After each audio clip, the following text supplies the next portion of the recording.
So the cessation of compulsive and involuntary thinking could be described as the essence of spiritual awakening. The cessation of compulsive thinking. Thinking is addictive for most humans. Almost every human, except those that have started to disidentify from thinking, are addicts. And the greatest addiction is the addiction to thinking, not to fruitful thinking, not to creative thinking, not to thinking that actually solves problems, but to thinking that is futile, that is destructive, that instead of solving problems, creates problems, thinking that creates anxiety, that creates fear, that creates grievances, that creates regret, that creates all kinds of dysfunctional states, that creates enemies because it's egoic thinking. That is what needs to come to an end. And when that comes to an end, then real thinking, constructive, fruitful, creative thinking can happen. Thinking is an amazing thing. And we haven't even started, we're just beginning to touch on what is possible by using the human mind. A time will come, I don't predict the future very often, but when humans can create through thought. Already, to some extent, you can do that. You can manifest things through thought. Many of you have already done it. It's not an answer to your state of dissatisfaction, because so we need to go, there's something more fundamental than that needs to be done first, that needs to be realized first. And then you can create, but it will no longer be the ego that's creating, but something deeper from within you will be creating through your mind. So a time will come when we won't have factories anymore and all these weird things. We won't need that anymore. We'll create the few things in the material realm that we need. They can just go, there it is. It's not going to be a Rolls Royce or anything like that. But you won't need that. But so the mind is powerful, a powerful creator. As Course in Miracles says, every thought creates form on some level. Thought is creative. But more importantly, is to access the dimension that is deeper than thought. And then thought can be in the service of universal intelligence.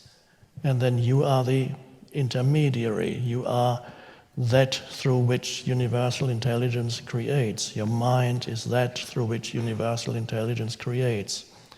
So this is why, although there are books like The Secret and so on, there's a lot of good things in those books. But what they sometimes neglect is to showing the absolute importance of the foundation, which is prior to manifesting through your mind. The foundation is finding the fulfillment of the essence of who you are and the fulfillment of your life, not by projecting, by thinking, when I achieve this, I will be fulfilled. Because no matter what you create, if you haven't gone, and your ability to create is limited anyway, but yes, you can create as an ego too, although the ability is limited.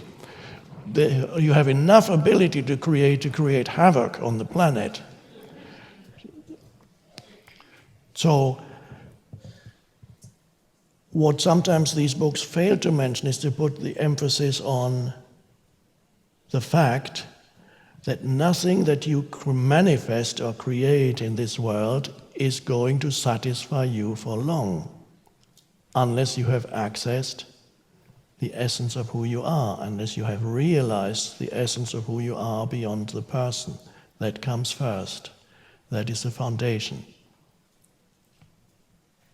This is why I don't speak too much about how to manifest things. This will come by itself. So, the cessation of thinking is something that you need to invite into your life, not by suppressing thinking, but by letting go of resistance. One of the quickest portals into cessation of thinking is letting go of resistance to the present moment, inner resistance to whatever appears in your consciousness at this moment, as whatever, and it changes all the time. One situation, another situation, people, events come into the field of consciousness. And as we mentioned the other day, most humans are in an almost continuous state of not wanting what is, or rather wanting something else that seems to be more important in some future point. And we need to recognize the dysfunction of that state of consciousness. And one of the greatest spiritual practices is what I call to make the present moment your friend. To make the present moment your friend is to say yes internally to whatever arises in this moment.